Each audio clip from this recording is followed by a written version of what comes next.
Good morning, everyone, and welcome to the Financial Doctor Show. It's my absolute pleasure to introduce you to today's guest. My name is Oszlai, and today's guest is no one else than the amazing Amanda Dean. She is a multi-instrumentalist, a Vancouver-based singer, songwriter, producer, and she has been doing so many things, but why don't we let her speak? So Amanda, tell us about your journey and how are you doing, my dear? I'm doing wonderful. Thank you. Good morning. Yeah, I'm doing great. Thank you for asking. And I hope you are too. So my journey, I've been singing since I was 5 years old. So that's recent. Pardon me? That's recent. Not recent. It could be more recent, but no, it's all good. It's all a journey. So yeah, my parents were huge music fans. My mom was a huge fan of soul, Motown, and my dad was a huge rock fan, and he loved the Beatles, and they both loved Led Zeppelin and bands like that. So that was a really good start. Good influences to have there at that age. So I remember when I was 5 years old, so we had like an old organ in our living room. I didn't know how to play yet. I was like 5. I think I tinkered around on it, but my older sister played keyboards. So, I was kind of introduced to it that way. One day, because I loved Stevie Wonder, obviously my mom would play his records, and a lot of artists were signed to Motown. A lot of soul music and Stax and things like that. So Stevie Wonder I used to listen to him a lot. So one day I went over to this, I was about 5. I went over to this old organ and I sat down, and somehow it's one of his easier songs to play, granted. I worked out the chords to I just called Say I Love You. So playing it with the wrong fingers, completely wrong, but the notes were there. It was the right chords. So somebody later showed me how to play it with the correct fingers. So thanks for that. But yeah, so I started to sing, and my mom came in from the kitchen and kind of looked at me and, oh, okay. So next thing you know, we have the neighbors around, and I'm here like performing the Stevie Wonder song. And it kind of went from there. So we used to sing, me and my sister used to sing Beatles songs and harmonize. And that's really how I learned to harmonize, by listening to Beatles songs. And she used to play acoustic guitar, and then I would get on keyboards and we would both sing, which led to when I was about 12, we started doing gigs in local pubs, clubs, venues like that. And it all went from there. So yeah, all thanks to my mainly my mom's love of soul music, and obviously my dad loved music too. So funny That's story impressive. about my mom. She once dated Robert Plant when they were both very, very young. He wasn't famous yet. That's awesome. I think Very they good. were 18 or something. So it's a funny story about that. Sort of, my dear, it's part of the family. It's all good. It's all good. So no wonder why Led Zeppelin is part of the curriculum. I love it. So Mhm. now you have been dubbed as someone, and I need to quote this. So someone wrote about you that your voice is rich, yet somehow smooth, soulful, old school, and impactful. And when I initially read it, I'm like, how does that go together? But then I started listening to your songs. It's bang on. So I know, it's strange, isn't it, when you read it and you're like, but that's something really nice that was written about me. So tell me more about your Yeah. journey, how you ended up becoming an actual singer. And I know that you are playing multiple instruments, so we will be talking about that as well. But why vocals? So what inspired you to be the center of stage? That's a really good question. I think just imitating what I heard at home. I, grew up listening to Aretha Franklin, Gladys Knight, who's one of my absolute favorite female vocalists, just for the tone, just for she doesn't even have to sing like really a big range or high, or, it doesn't have to over sing. It's just the tone that comes out when she sings, I think is wonderful. And Stevie obviously was a big influence. So really, just listening to them, and I guess I just went, I want to do that. So yeah, I ended up just doing it. I was a big fan of Karen Carpenter when I was younger too, so I used to sing Carpenter's songs, and I think it was the tone and their certain people's voices, certain artists, that I really gravitated towards as well. It picked me. I don't know. I didn't ever consciously think, hey, I'm going to be a singer. I always sang. I can't remember like as far back as when I didn't sing, because I was really, really young when I started. So that's amazing. So what I'm really hearing, Amanda, that you always wanted to sing and you always wanted to be a musician, and there was really no plan B. So no, not really. I mean, I'm a hairstylist as well, but music is my main passion and always has been. And you can just simply make your own hair. That's really cool. And everybody else in the band. Yeah. It's one of the advantages. I tell you what I can't do, and it's hilarious. I'm okay at makeup. I can't put on lashes. Very good. Very good. So what are your favorite collaborations throughout your journey and throughout your career as a singer-songwriter and a performer? Okay, there's a couple. So I had the absolute honor of singing a little bit on stage with the band Toto, who I'm a huge fan of. So I attended a sound check with Toto, and they have a Q&A where you can ask them any question you answer. And they're super guys too, really nice. So I put my hand up and I said, can I sing with you guys, please? Not thinking they're going to say yes, Well, they did. So I'm like, okay. So I went and sang a little bit of Hold the Line with them on stage. And that was like absolutely amazing. Amazing experience.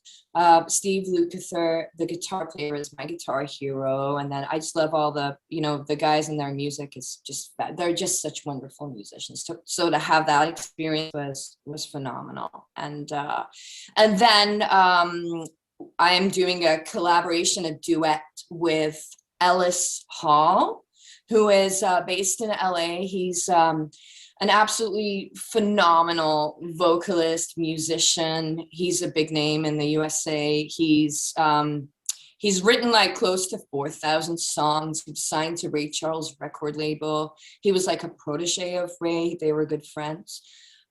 He has worked with everybody, like literally everybody, Earth, Wind, Fire, Stevie Wonder, Toto themselves, well, Patti LaBelle. Like the list is, if you read his biography, it's just insane, like what he's done in his career. So that was, I'll tell you how that came about. So I have a friend, Lillowette Fox, who is a songwriter, and we co-write a lot of songs together. And she had previously had a song that she had written and co-written with another writer in LA that ended up on, so this gentleman is a producer and he was doing an album, and one of the guest vocalists on that album was Ellis Hall. So Lillowette and Terry, his name is, had written this song and Ellis was singing it for Terry's album. So she got a cut that way with Ellis.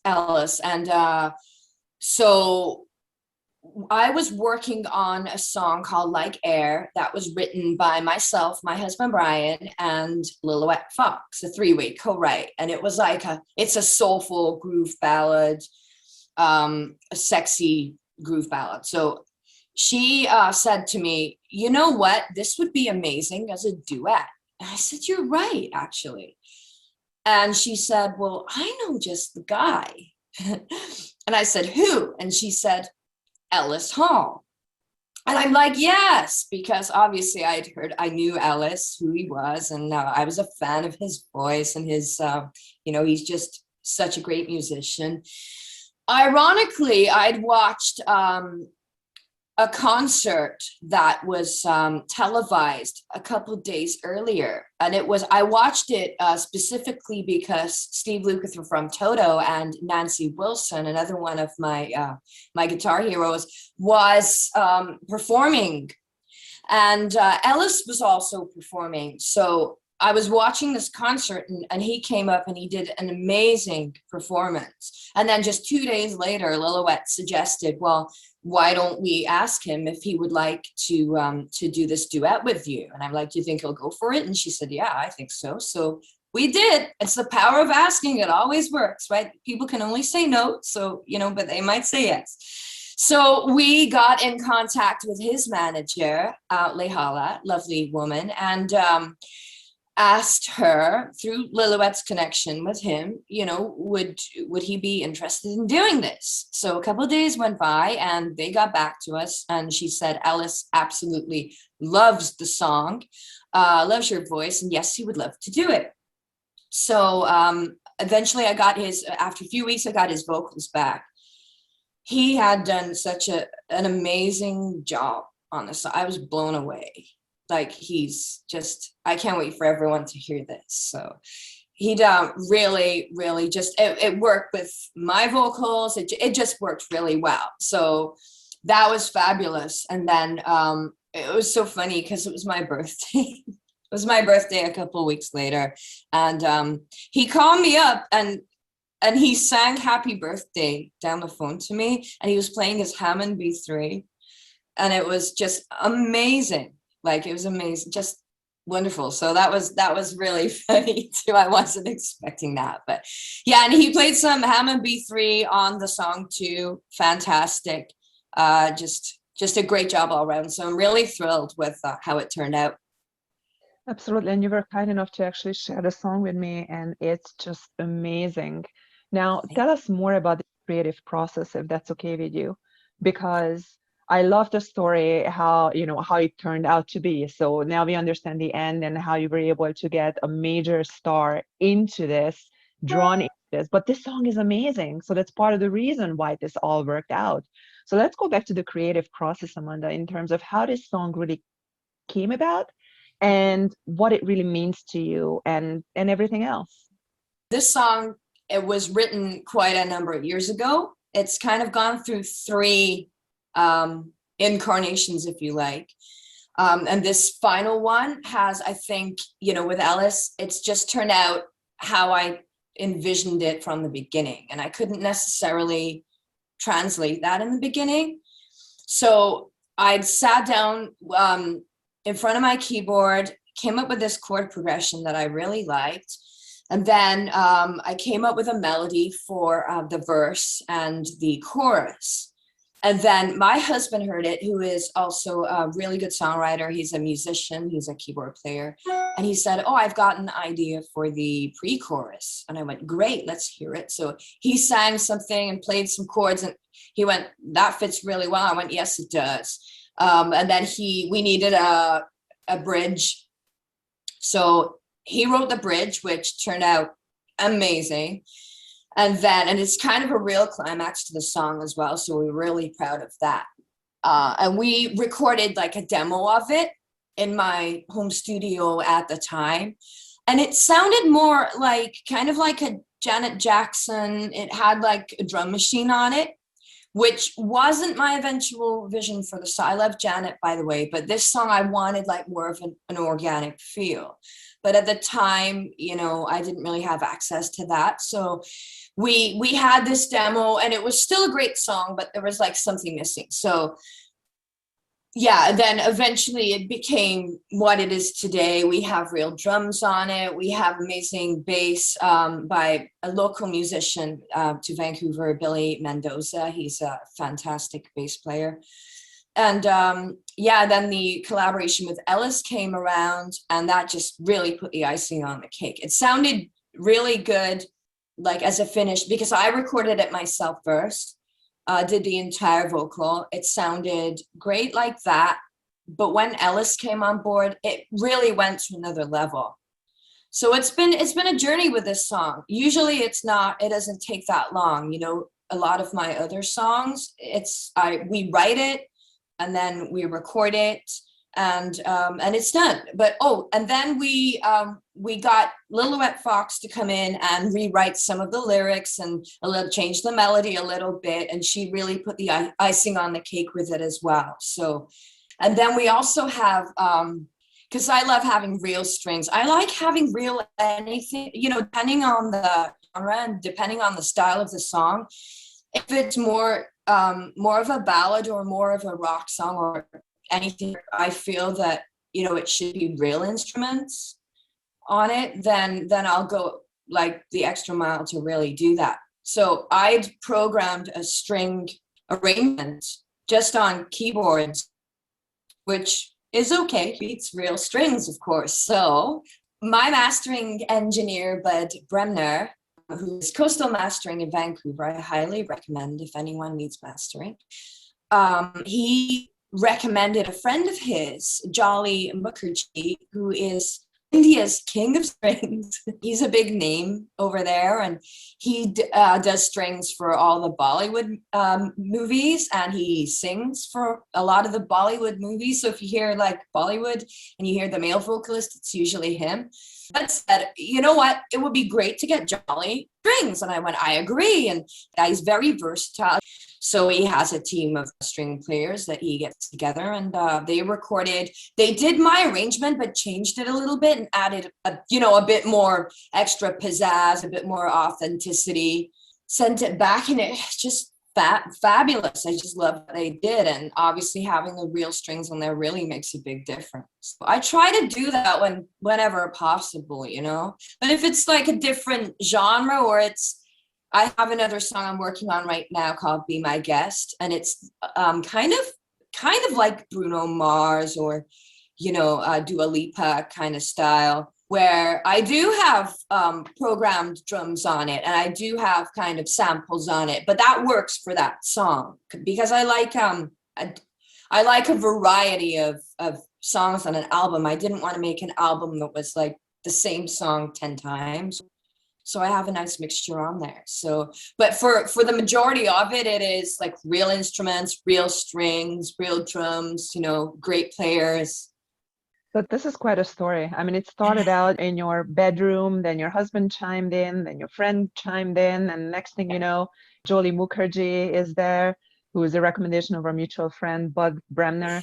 And then I believe, if I'm not mistaken, that even the drummer is someone major. Sean Susie, is that correct? Yeah. He's done a lot in his career. He's a good friend of mine. I got to know him by basically working the local music scene, doing gigs with different bands, and he was like the go-to guy who you hire for shows, and so that's how I got to know him. And then we became good friends, and I've known him and his partner for like years now, and he's a very, very good friend of ours. He is a phenomenal, like world-class drummer. He used to be in a band called Alibi, and they toured Canada and the States. I think they won a Juno or two, I'm not sure, but definitely at least one. And country rock band. And he's done a lot. Like he's done a lot in his career over the years. So, you know, to have him on board was fantastic. And he this album just started with one song that I'd written, and it's one of the only songs on the album that I've written entirely by myself, because I like to co-write and I like to collaborate with people. I think, you know, two minds or whatever more is better than one.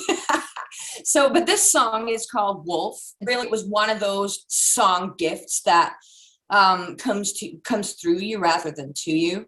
And I just knocked it out in like an hour, and then it took a little bit longer to finish the lyrics, but had the basic song in no time. And then I wanted to record it, and I'm like, I want real drums on this. So who do I call? Of course, Sean Susie. And he had a studio called Spirit Studio where he records his drums and, and he said, well, we can do it all here. And I went, great. So it started with that one song. We did that one song and it just worked. It was a team effort and it worked. So then I wrote more songs and just went, let's record them. So Sean and I were working on those. And then before you know it, we've got almost an album, and it got bigger and bigger and bigger because it started off with just me writing this one little song. And, I played guitar on it. Sean played drums. We had a bass player called George Wolf. And so he did a fabulous job on bass. And then that was it. It was 3 people basically. The song is called Wolf, and you have a bass player who is also Wolf. Paul George, yeah, that was a complete coincidence, which we laughed about. Yeah, George Wolf. And then Billy Mendoza is also a bass player on the album, and he's got a different style. They're both phenomenal. Like, he's more funky, more R&B. They're both amazing. So I'm lucky to have such great players on this. That's amazing. Amanda, it sounds to me that you're really attracting all the world-class musicians around you, which I personally believe is a testimonial to you, how great you are. So now let's go down, because we talked about the fact that you are obviously an amazing singer. You also mentioned through your little stories that obviously you can play the keyboard. But what other instruments are you playing? And is it just something that people can observe once there are live performances, or are you actually performing also on your albums? Yeah, so I play guitar. That's an interesting story, actually. I've wanted to play electric guitar my whole life, and for some reason, I never did till now. So basically, like, piano was something that, so it was there, and, kids, oh, what's that? Let's play around on that. But nobody in my family was ever really an electric guitarist. My sister played a little bit of acoustic. I never really, it's funny because I never really gravitated towards that as much. So if I had, maybe I would have started playing earlier. My influences, Toto, Led Zeppelin, bands like that, the Beatles, electric guitar. So, but because nobody in my family played it, I wasn't really around anyone that did at the time. I never really took that up, which is one of my, I wouldn't say regrets. I don't regret anything, but if I had my time again, I would have started really young. Eventually, 3 years ago, actually, I went, I really want to play electric guitar. And I started to be around musicians in Vancouver that did. And there's a lot of great guitarists in Vancouver. And I looked at them and went, I want to do that. So, and because like the focus had always been on my voice. And I think that's the thing with, and to get pigeonholed as just a vocalist, when I know like so many amazing singers that are also like great instrumentalists. So, it was important for me to really be able to do across the board. And, instead of giving away, I love collaborating, don't get me wrong, but I wanted to have a part in all of it. Got to a point where I really want to learn to play guitar, and then maybe play a little bit, go on stage and play a little bit, accompany myself. And so I started to learn and picked it up pretty fast. I have a Music Man L3, and I just found that because I have very, very small hands, like I love Les Pauls, but it really hurts me to play one. So, this guitar, it was a complete fluke that I went into the store and I just tried it because of whose signature model it was. And it was the best one for me. It was just a total luck. So I bought it, and there you go. So I just started goofing around, actually kind of writing parts for my own songs and recording them.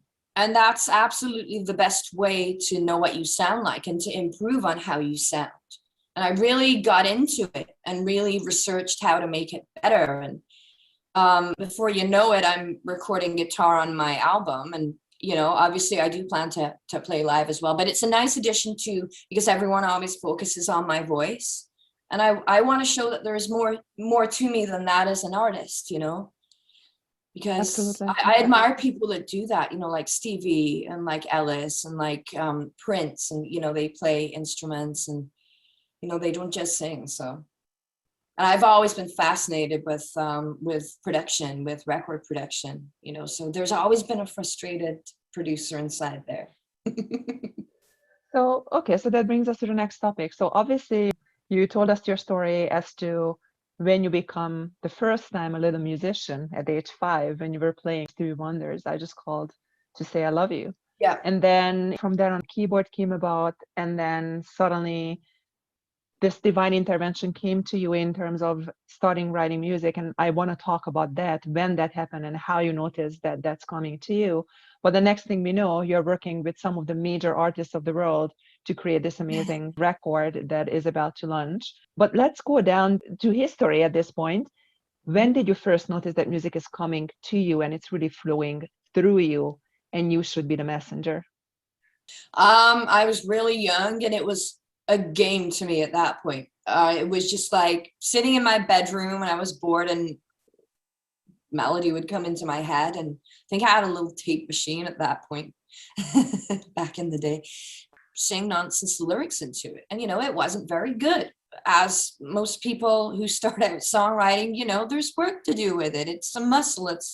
You have to, hone it, and it's a skill. So, but there's something there that I could take. I could think of a melody, and I'm more an Elton than a Bernie, I think.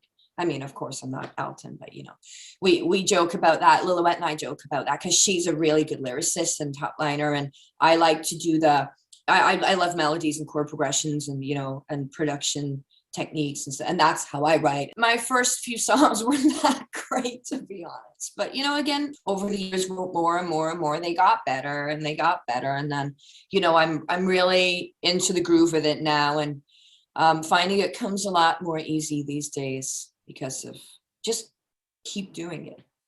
I love it. You also mentioned the production, that you got into the fever of producing the song. So tell us more about that as well, Amanda, please. Well, I've always been someone that I don't just listen to a song. Things from an early age would stick out to me about the production of it. And I would find it really interesting, be it just the background vocal arrangement. And obviously, soul music is fantastic for that. I would listen to, my mom loved the Four Tops, the Temptations, groups like that.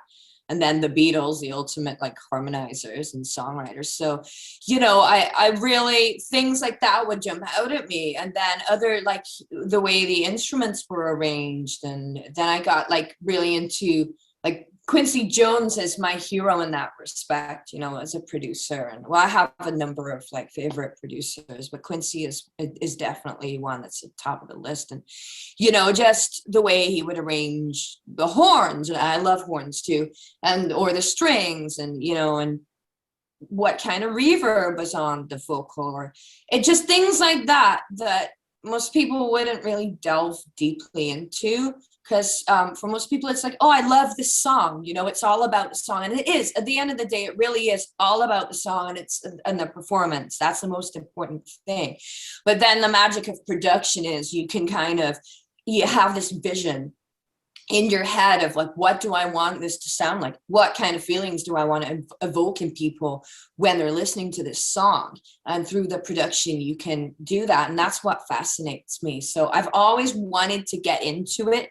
But obviously, when I was younger, my focus was on singing only. And then, I played a little bit of piano, and then I got more into playing, guitar and other instruments. And that it stemmed from that. And then I'm like, recording my guitar parts. Where does this part go? What can I put here? Because it's a different skill, and knowing how to play and going on stage and playing, say, a cover tune, and the parts are already there for you. It's then another total different skill to sit there with a blank slate. Say you've written a song, you've got like piano on it, you might have drums on it already.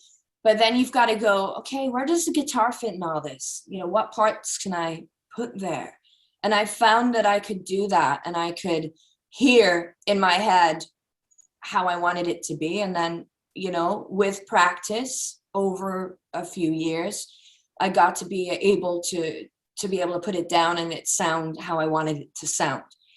And it's constant improvement. It's always, I'm always working at it. I'm never going to go, I'm done, that's it. You can never say, I'm where I want to be right now with it, because there's always another level to go to. There's so many more, better players than me, that you go, there's another level I can go to. Let's keep practicing, So, but yeah, it's always fascinated me. I always wanted to produce. So then I thought, well, I'm going to produce my own album with help, and then I got into engineer, the technical side of it.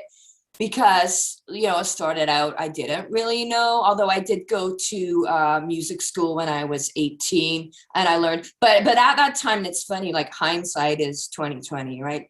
When I was that young, my focus was on performing and, all I wanted to do was be on stage and sing. Whereas now, with a bit of maturity, I'm going, well, I wish I'd listened a little bit more in recording class and, and instead of just wanting to be the pop star, as we all do when we're young. I wanted to I wasn't into it then, but I definitely am now. And I'm thinking, I wish I'd pay more attention. So I'd love to go back to school at some point. But through doing it, I learned very much by doing. Through doing it and observing, people like Sean and who've helped me, I've gotten better and better and better at it. And then I have a hand in mixing the songs as well. I don't do it all by myself. I have help, but, I do have a voice in that and a say in that. And that was important to me as well. So it kind of grew over time. I started out like just singing and just being, I want to be a singer. And then my interest grew into other areas. And now I'm like, when I finish this album, I would love to produce for other artists too, if they trust me with it. So we'll see where that takes me. Awesome. And actually, just a little side story to it. The other day when Bud and I were speaking on the phone, and he was mentioning that you have been picking his brain quite a bit in terms of what the end vision should be so that you can work accordingly to make sure that you keep his life as easy as well, which really was showcasing how much interest you are showing in that process as well. And so therefore your entire learning curve and how much you have learned and how much you have improved over time. So kudos to you really to go that extra mile and really learning and learning and learning all the time and growing. Talking of it, last year was obviously extremely challenging for anybody who's in the entertainment field, no live performances whatsoever ever since the lockdown. So how have you spent the past year? The past year, it's been interesting. Actually, I haven't been bored. My challenge to myself was it's isolating, but it's also like it's an opportunity. You've got to look at life as like challenges and there are opportunities to grow. And you can either sit and be miserable about it, or you can go, well, what's the opportunity in this? I used that as an opportunity to hone my skills in it, and also songwriting. It gave me a time to be able to write more songs. I'm actually thankful for the time that we've had, to grow in that respect. So I did. I switched to a new DAW, digital audio workstation for recording. A lot of the production elements of it I do at home because, hey, we have the technology, we can, right? So I'll record my keyboards at home. I'll record my guitars at home. We go to like extreme measures. I bought this a killer amp, my dream amp, Bogner Atma. So, but I live in an apartment. So we're like, how am I going to record this thing? Because there's nothing like recording a real guitar amp. The amp simulators, they get very, very, very close and they sound great. But I wanted to record this amp that I bought. So my husband's a carpenter. He's amazing. So, and I learned a little bit of that off him. I find that really interesting too. So we built an ISO box for the guitar amp that you can put a mic inside, and it not only keeps outside noise outside, but also stops, so my neighbors will really thank me for that, I think, for neighbors. But so yeah, so we did that, and then I got into like learning how to mic it up, make it sound good. And then I switched DAWs, digital audio workstations. I went to Logic because I was on first, so recording studio in your computer. So I had to learn a whole new program. So I really threw myself into that because I wanted to be on the same platform that Sean was using. And having been to a studio and worked a little bit on it, I liked it. So I'm like, okay, I'm going to switch. So that gave me a lot of time to learn how to, use Logic, and really got into it. Every morning I would get up, have my coffee, and watch a couple hours of YouTube tutorials. There's some great ones out there. Of how to do certain things regarding music production. So, I use that time well, and yeah, it's flown by actually. So I just kept myself busy, and it's very sad. I miss performing live. I really miss performing live because I think the last time I did that was like March 2020, just before everything got locked down. But, it's about, well, how can I grow in other ways? And it's actually been a real advantage. So it's about how you use the time, I think. I really love your story, Amanda. So you really looked at, I can't do A, but what can I do? And then you Yeah. found all kinds of other opportunities to channel your energy and grow. So kudos to you. So now I also know that you have been working on an entire album over the past year to have it released later this year. So tell us a little bit more about that as well, please. Okay. So again, like, I really admire artists that it's not like one song rehashed like 11 times or whatever. I wanted different, because my influences are different styles. So I think they all kind of end up as elements of everything in a song, but I wanted some R&B on there. I wanted some rock songs on there. I wanted some pop songs on there. So there's elements of like R&B and rock in all of them, I think. So I just really made it my mission to be diverse in it. And so, Wolf was the first one we did. I did a couple more commercial sounding poppier songs, but there's still elements of, there's real guitars in there, and there's, it's not just straight pop. And then they got into a couple of them because I love rock music. Obviously R&B, that influence is always going to be there because that's from like the year dot. So it's hard to get away from that. And then I have a couple ballads on there because I love obviously being a singer, which, you want to sing a big ballad occasionally. So just really focused on making it diverse, but also cohesive, I think. Beautiful.